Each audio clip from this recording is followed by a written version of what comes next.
Mon nom est Linda Leclerc et je suis fondatrice de l'École du yoga du rire, du Haha Sisterhood et de Planète Joie. Bienvenue dans l'Élément Joie, les balados qui font du bien et qui inspirent.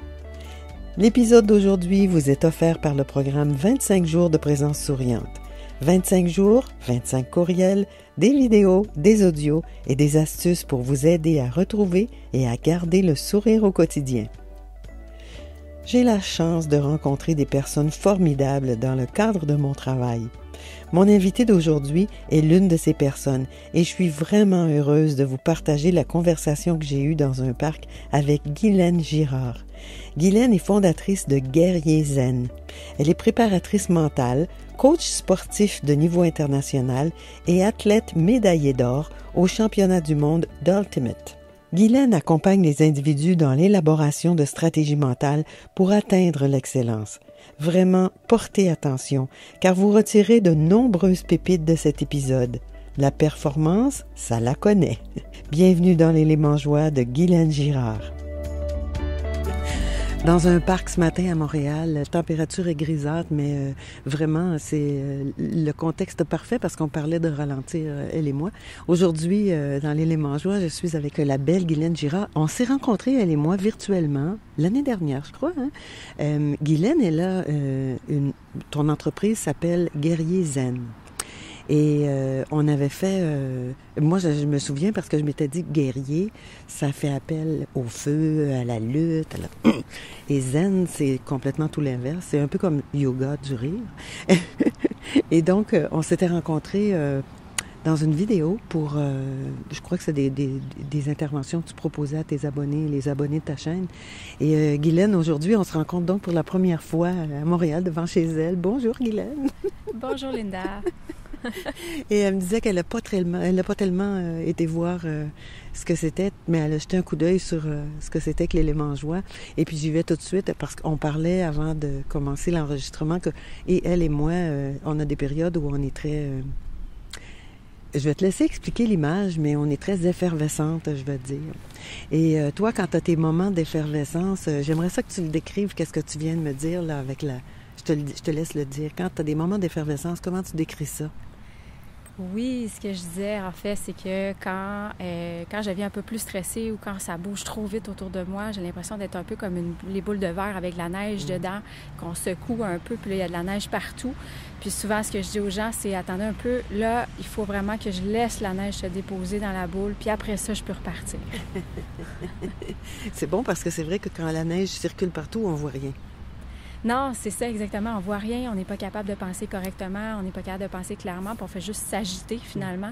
Donc là, j'ai besoin vraiment de m'arrêter, puis des fois, c'est même physiquement, là, j'arrête de bouger. C'est vraiment, là, je vais m'asseoir, je vais arrêter de bouger. Puis je pense que dans ces moments-là, souvent, c'est ça qui est le plus difficile, en fait, parce qu'on pense beaucoup, mais on se rend pas compte qu'on bouge beaucoup aussi. Ouais. Puis des fois, juste s'asseoir puis arrêter de bouger pendant un certain temps. On parle de méditation, là, mais je dirais que ça serait la méditation 0.0, où est-ce que vraiment juste être capable de s'asseoir et arrêter de bouger pendant 30 secondes, c'est déjà un défi, mais on sent que les pensées commencent à se calmer puis que la neige commence à se déposer. Moi, j'aime beaucoup l'image, là, la boule de neige, là, puis là, la neige qui doit se déposer pour que je puisse recommencer à fonctionner. C'est très, très, très... vous aimez ça, vous aussi, hein, vous qui écoutez. Je suis certaine.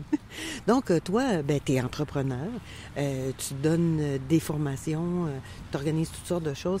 Et quand tu as des moments où, justement, quand tu es très stressé, ton image de boule de neige là, est parfaite, là, qu'est-ce que tu fais, toi, pour te recentrer, pour te ralentir un peu? Oui, bien tu l'as dit, en fait, je pense que moi, ce que j'ai réalisé, c'est que quand je suis stressée, c'est parce que ça va trop vite. J'ai régulièrement l'impression, je me suis questionnée là-dessus dernièrement, mais j'ai l'impression de manquer de temps. Puis là, je me suis dit, OK, c'est-tu parce que je dois avoir 28 heures par jour? Est-ce que c'est ça la solution? Comme avoir plus d'heures par jour? Puis je me suis dit, mais non, c'est pas possible. Donc, qu'est-ce que je peux faire? Mais peut-être faire moins de choses. Donc, dans ce temps-là, quand vraiment je me sens stressée, je m'arrête et je réorganise mes tâches, puis j'essaie vraiment de m'en enlever le plus possible dans ma journée. J'essaie de voir qu'est-ce qui est vraiment, vraiment urgent et important, puis qu'est-ce qui ne l'est pas. Et je me rends compte finalement que souvent, il y a beaucoup de choses qui ne sont pas prioritaires et urgentes et importantes. Et quand je fais ça, généralement, je ressens tout un fardeau qui se soulève de mes épaules. Puis à ce moment-là, quand tu as fait cette étape-là, si tu as des journées où tu es stressé pour toutes sortes de choses, tu fais quoi physiquement pour Ça, c'est excellent, de toute façon, de regarder qu'est-ce qui est prioritaire, puis qu'est-ce qui est urgent, puis qui est important. Et tu m'as dit quelque chose d'autre tout à l'heure, que tu faisais du jogging. Donc ça, est-ce que ça fait partie de ta panoplie de choses pour te relaxer? Oui, bien, si je fais une nuance, je vais courir souvent, mais il y a des moments où je sens que, justement, si je vais courir, là, on parle de vitesse aujourd'hui, on dirait, mais justement, quand je vais courir, des fois, bien, si je suis trop stressée puis que je vais courir, ça va s'accélérer. Je vais continuer à penser. Donc, des fois, ce que je fais, c'est vraiment, je vais juste marcher. Je vais aller dans le parc, je vais aller dans la nature. J'ai la chance d'avoir un beau parc en face de chez moi. Donc, je vais aller marcher dans le parc, mais vraiment porter attention à marcher lentement. Donc, rester plus consciente de ce que je fais plutôt que de courir puis accélérer mes pensées avec tout ça. Oui, c'est intéressant ça, parce qu'il y a des gens qui vont dire, mais moi je cours puis ça me permet d'évacuer le trop-plein, puis toi, c'est je pense que ça c'est dépend l'inverse, des tu moments. ralentis. C'est intéressant. Oui, d'accord. Mais avec ton travail, toi, le guerrier zen, tu dois certainement avoir toutes sortes d'outils aussi que tu utilises. On parlait d'Ayurveda tout à l'heure. Tu utilises ça aussi dans ces moments-là? Oui, bien, l'Ayurveda va m'amener beaucoup des pratiques quotidiennes, mais aussi l'Ayurveda, qui est une médecine traditionnelle indienne, qui va m'amener des pratiques quotidiennes, mais qui va m'amener au niveau de l'alimentation aussi. Souvent, quand on est plus stressé, de manger des aliments qui sont plus lourds, des aliments racines, par exemple, c'est vraiment, vraiment aidant. Donc, je me suis rendu compte que combiner mon alimentation avec ma pratique quotidienne, ma façon de bouger, ma façon de penser aussi va faire toute la différence. Puis quand tu as des journées où tu te réveilles, ça doit t'arriver comme à tout le monde, quand tu te réveilles, puis tu es peut-être un petit peu triste ou sans nécessairement vivre beaucoup de choses. Là. On est un peu à côté de nous autres, puis on est un peu triste. Qu'est-ce que tu fais pour te remonter le moral ces journées-là? Bien, moi, j'ai remarqué, c'est drôle, j'ai remarqué, en fait, ça dépend. Moi, je travaille beaucoup avec les personnalités, les profils, puis j'ai remarqué que c'est différent pour chacun, mais pour moi, en fait, la tristesse, pendant longtemps, je ne me suis pas permis de la ressentir. Donc, dernièrement, depuis quelques mois, années, on va dire, bien, c'est une émotion que j'ai laissée entrer et je ne savais pas quoi en faire. Je ne savais vraiment pas quoi en faire. Hein. Je fais de la préparation mentale, mais de la préparation mentale, c'est de la performance. Donc, la tristesse, ça a un peu moins sa place dans tout ça. Puis, à un moment donné, je me suis dit, OK, je fais quoi de cette émotion-là? Donc, moi, personnellement, ce que j'ai appris, c'est vraiment apprendre à me permettre de la ressentir. Donc, à certains moments, on pourrait avoir tendance à rester trop longtemps dedans puis avoir de la difficulté à rebondir, mais moi, personnellement, j'avais tendance à rebondir avant même de l'avoir ressenti.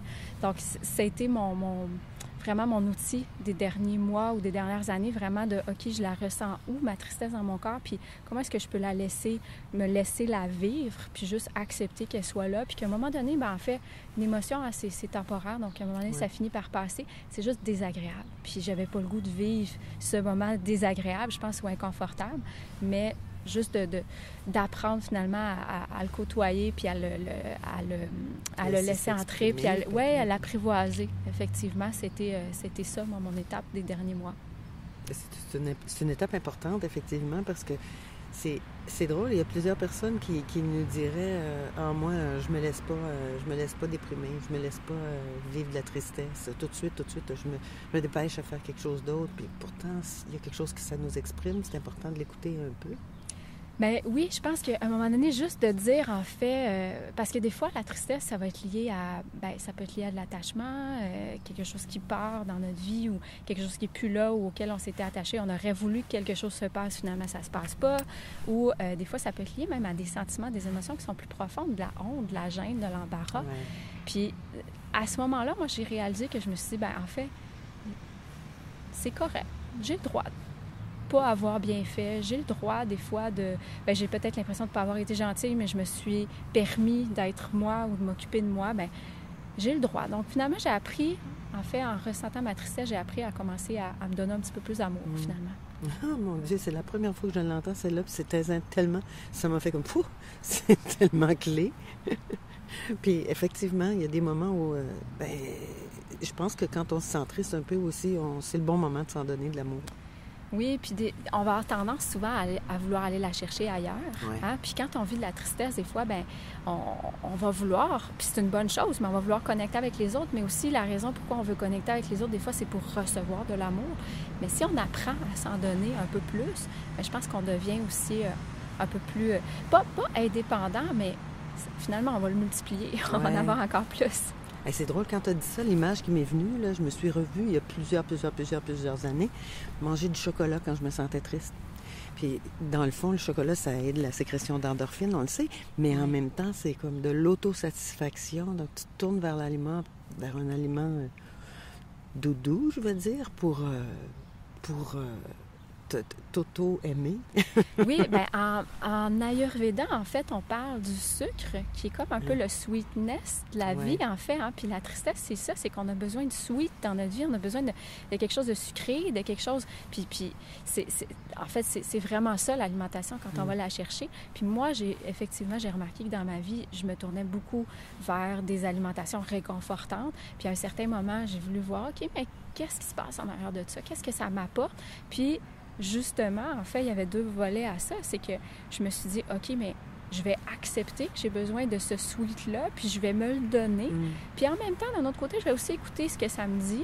Puis, à quelque part, il y a peut-être un manque d'amour à quelque part. Puis comment est-ce que je pourrais faire pour m'en donner un petit peu plus? Sans manger de chocolat. Oui, bien, c'est qu'à un moment donné, en fait, c'est que si on a dans notre tête de se dire sans manger le chocolat, parce que des fois, on va avoir l'intention de dire, OK, bien, je veux changer ça, je veux arrêter de manger du chocolat ou je veux manger moins des fois de fast-food ou je sais pas quoi. Mais si on a cette intention-là, le problème, c'est qu'on est un peu en résistance. On veut tellement atteindre notre but que finalement, on passe pas à travers le processus. Ouais, non. Donc, il y a comme une part de... Il faut que j'accepte que j'ai besoin de ce chocolat-là à ce moment. Ouais. Puis d'un autre côté, je vais essayer de travailler sur le manque d'amour peut-être qui est là puis qui s'exprime. Puis progressivement, à un moment donné, quand on y arrive, naturellement, le besoin de fast-food commence à s'estomper. Oui, il y a des choses qui changent. Et toi, tu dirais quoi, Guylaine? Qu'est-ce que ce serait pour toi ton élément joie? La chose que tu fais quand tu es là, que tu dis, ah là, je suis en état de joie complète. Ben moi, mon élément de joie, c'est vraiment lié à la liberté. Tout ce qui me rappelle la liberté, tout ce qui me donne de la liberté. Donc, voyager, j'adore voyager. On disait un petit peu plus tôt des fois que ça pouvait être fatigant de voyager beaucoup, mais j'adore découvrir, en fait. J'adore explorer. Puis, en fait, j'aime beaucoup Montréal pour ça aussi parce que tous les week-ends, je peux aller dans un nouveau quartier puis j'ai l'impression de changer de pays, j'ai l'impression de changer de ville. Ça, je me souviens ce que je faisais puis j'adorais ça. Je prenais l'autobus puis j'allais dans un secteur que je connaissais pas puis là je marchais puis je découvrais des choses. OK, je savais pas que c'était là. Oui, puis si je vais même un peu plus en profondeur, à un moment donné, je me suis même questionnée là-dessus parce que je me suis dit, OK, mais comment est-ce que je pourrais faire pour avoir l'impression d'être en voyage puis d'explorer tous les jours? Tout le temps, sans vraiment avoir l'impression que c'est compartimenté. OK, quand des fois, on a 3 semaines de vacances dans une année ou 2 semaines, puis on se dit, OK, c'est là que je décompresse. Pendant une semaine, on essaie de récupérer, puis la semaine suivante, on commence à décompresser. Mais en fait, c'est ça, c'est que j'ai appris au fil du temps, pendant ma journée, je me donne des petits moments d'exploration comme ça, parce que c'est ma joie à moi, puis ça me donne vraiment l'impression d'être finalement... C'est pas juste une impression, mais je sens que j'ai une liberté qui est présente en tout temps. Puis même ça, en fait, c'est comme le chocolat. J'ai moins l'impression d'avoir besoin de vacances parce que j'ai l'impression de je m'en donne à tous les jours. T'en fais un peu tout le temps. Ah, c'est bon ça. Ton élément joie, toi, c'est le sentiment de liberté, de découvrir des choses. Puis tu peux te le permettre à tous les jours. Formidable. Oh. C'était des pépites de sagesse, ça, là, madame. Un grand merci, Guylaine. Merci à toi. Je vous remercie d'avoir écouté cet épisode qui, je l'espère, vous aura peut-être inspiré. Pour en savoir plus sur les programmes et services de l'École du Yoga du Rire, consultez le www.yogadurire.com. Et pour les outils et programmes joyeux, visitez planetjoie.com. Bonne fin de journée.